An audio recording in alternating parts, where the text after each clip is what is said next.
कुरान मजीद में अल्लाह ताला इरशाद फरमाता है, उसने दो दरिया या समंदर रवा किए जो बाहम मिलते हैं, फिर भी इनके दरमियान एक पर्दा है, वो अपनी हद से तजावुज नहीं करते। दूसरे मकाम पर इरशाद रब्बानी है, और वही तो है जिसने दो समंदरों को मिला रखा है, जिनमें से एक का पानी लजीज व शीरीं है और दूसरे का खारा कड़वा, फिर इनके दरमियान एक पर्दा और सख्त रो खड़ी कर दी है। नाजरीन, जदीद साइंस ने इंकशाफ किया है कि दो मुख्तलिफ समंदर जहां आपस में मिलते हैं वहां उनके दरमियान एक ऐसा पर्दा हाइल होता है जो उनको एक दूसरे से अलहदा रखता है। दोस्तों, हमारी दुनिया के समंदरों में एक ऐसी जगह भी है जहां पर दो समंदर अटलांटिक और पैसिफिक ओशन एक जगह मिलते हैं, लेकिन उनका पानी एक दूसरे में मिक्स नहीं होता और ऐसा लगता है जैसे इन दोनों समंदरों के दरमियान एक ना नजर आने वाली लकीर मौजूद है। दरअसल इनके दरमियान एक ना नजर आने वाली दीवार है और यही कुदरत का अनमोल नमूना है। तशक्कुर न्यूज की वीडियो में खुशामदी। आज की वीडियो में हम इसी बारे में बात करने जा रहे हैं। अगर वीडियो पसंद आए तो लाइक जरूर कीजिएगा।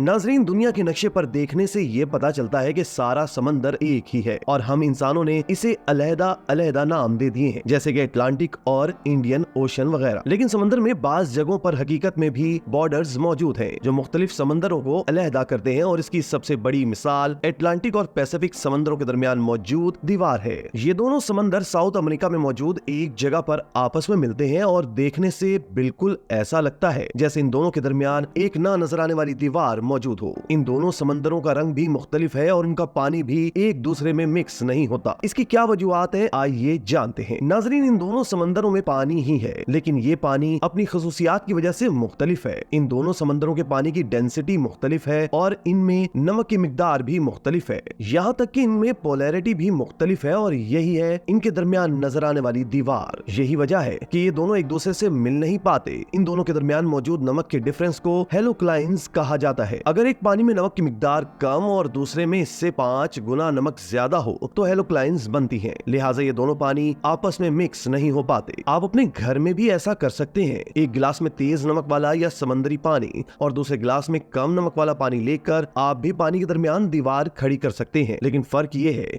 कि गिलास में पानी ऊपर नीचे रहेगा और मिक्स नहीं होगा, जबकि समंदर में ऐसा नहीं है। अटलांटिक और पैसिफिक ओशन दो इमारतों की तरह खड़े हैं, जबकि इनकी डेंसिटी मुख्तलिफ है, तो ज्यादा डेंसिटी वाले पानी को नीचे होना चाहिए और कम डेंसिटी वाले पानी को ऊपर आ जाना चाहिए, लेकिन ये दोनों ऊपर नीचे नहीं होते बल्कि आमने सामने ही रहते हैं। इसकी भी एक वजह है और वो ये है कि इनमें से किसी की भी डेंसिटी इतनी ज्यादा नहीं कि ये दोनों आपस में मिक्स हो पाए। लेकिन एक और वजह भी है जिसे इनर्शिया की एक किस्म कोरियोलिस फोर्स भी कहा जाता है। ये इनर्शिया की वो किस्म है जो किसी बॉडी के एक्सिस में घूमते हुए मौजूद होती है। मिसाल के तौर पर जमीन घूम रही है तो जमीन में मौजूद जितना भी मैटर है, जितनी भी चीजें हैं, सब के सब जमीन के साथ घूम रही हैं, जिसकी वजह से इनके अंदर एक कोरियोलिस फोर्स डेवलप हो जाती है। लिहाजा तमाम चीजें हकीकत में जमीन की डायरेक्शन में घूम रहे होते हैं, लेकिन इन सब की मूवमेंट की डायरेक्शन सीधी नहीं होती बल्कि जमीन के घूमने के साथ साथ गोल दायरे में होती है। नतीजे के तौर पर जमीन के शुमाल में मौजूद चीजें क्लॉकवाइज डायरेक्शन में घूमती हैं, जबकि जनूब में मौजूद तमाम चीजों की डायरेक्शन एंटी क्लॉकवाइज होती है। लेकिन दोस्तों, जमीन अपने एक्सिस के गिर्द बहुत आहिस्ता से घूमती है और उसे एक चक्कर मुकम्मल करने में पूरा दिन लगता है। लिहाजा डायरेक्शन का ये फर्क छोटी चीजों में नजर नहीं आता बल्कि समंदर के बाज इलाकों में नजर आता है। अटलांटिक और पैसिफिक ओशन आपस में इसलिए नहीं मिक्स होते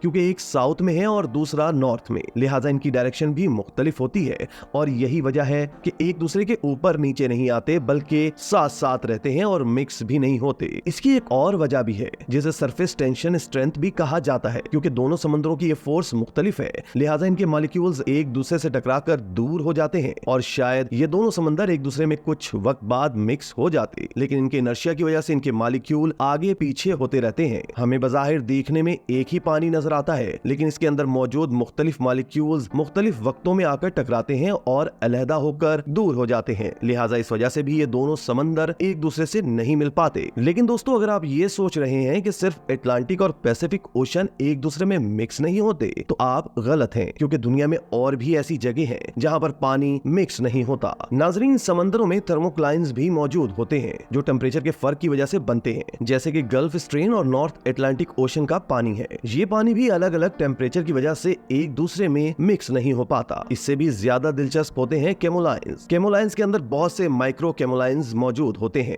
ये भी टेम्परेचर के फर्क की वजह से बनते हैं और इसकी सबसे बड़ी मिसाल सार्गासो सी है जो अटलांटिक ओशन के दरमियान में मौजूद एक छोटा टुकड़ा है। दोस्तों, इसी तरह बाल्टिक सी और नॉर्थ सी ये दोनों स्केगिन शहर के करीब आपस में मिलते हैं, लेकिन मुख्तलिफ डेंसिटी की वजह से इनका पानी आपस में टकराकर अलहदा हो जाता है। इसी तरह बहरे ओकियानोस और बहरे रोम दोनों स्ट्रेट ऑफ जिब्राल्टर के पास मिलते हैं, लेकिन मुख्तलिफ कसाफतों और नमकियात के बाइस दोनों अलग अलग बहते हैं। तीसरी मिसाल कैरेबियन सी और बहरे ओकियानोस की है। ये दोनों बहामास के पास आपस में मिलते हैं। इनमें से एक का रंग गहरा है जबकि दूसरे का हल्का, और ये वाज़े तौर पर नजर आता है। दोस्तों, चौथी मिसाल सरीनाम रिवर और अटलांटिक ओशन की है। ये दोनों साउथ अमेरिका में पैरामेरिबो के पास मिलते हैं, लेकिन ये दोनों भी साथ होने के बावजूद एक दूसरे से अलहदा अलहदा रहते हैं। अगली मिसाल यूराग्वे रिवर और अफलाज की है। ये दोनों अर्जेंटीना में एक जगह पर मिलते हैं और इनमें से एक का रंग साफ होता है और इसे एग्रीकल्चर में भी इस्तेमाल किया जाता है, जबकि दूसरा बारिश के दिनों में बिल्कुल सुर्ख हो जाता है। ये दोनों भी आपस में नहीं मिलते। दोस्तों, छठी मिसाल अमेज़न दरिया के अंदर इसी के दो हिस्से की है। इनमें से एक का नाम रियो नेग्रो और दूसरे का नाम सलामोवेस रिवर है। ये दोनों भी ब्राजील के शहर मनाओस के पास 1-1.5 मील के लिए एक दूसरे से अलहदा रहते हैं। इनमें से एक का रंग हल्का जबकि दूसरे का गहरा है। इनका टेम्परेचर और बहने की रफ्तार भी मुख्तलिफ है, लिहाजा ये आपस में मिक्स नहीं होते। एक और मिसाल मोजल और रायन दरिया की है। ये दोनों जर्मनी के शहर काबलंस के करीब टकराते हैं। ये दोनों भी आपस में नहीं मिलते और वजह वही है इन दोनों की अलग अलग डेंसिटी, जिसकी वजह से इनका रंग भी मुख्तलिफ है और ये आपस में मिलते भी नहीं है बल्कि साथ साथ बहते हैं। नाजरीन, जर्मनी में ही एक जगह पर 3 दरिया एक साथ मिलते हैं। ये दरअसल इन तीनों का जंक्शन पॉइंट है जहां ये मिलने के बाद भी अलहदा रहते हैं। इनमें से एक का नाम एल्ज, दूसरे का डेन्यूब और तीसरे का नाम इन है। इनमें एल्ज एक छोटा दरिया है और डेन्यूब के पास आकर निकलता है और इन भी इसी जगह पर डेन्यूब से मिलता है, लेकिन फिर भी इस जंक्शन पॉइंट पर ये तीनों मिलते नहीं है बल्कि अलहदा अलहदा रहते हैं और वजह वही इनकी डेंसिटी और सॉल्ट कंसंट्रेशन इन्हें एक दूसरे से जुदा रखती है। नाजरीन, उम्मीद है आज की वीडियो आपको पसंद आई होगी। अगर वीडियो पसंद आए तो इसको लाइक और चैनल को सब्सक्राइब जरूर कीजिएगा। और अहलियाने कराची के लिए रोजनामा तशक्कुर हर स्टॉल पर मौजूद है।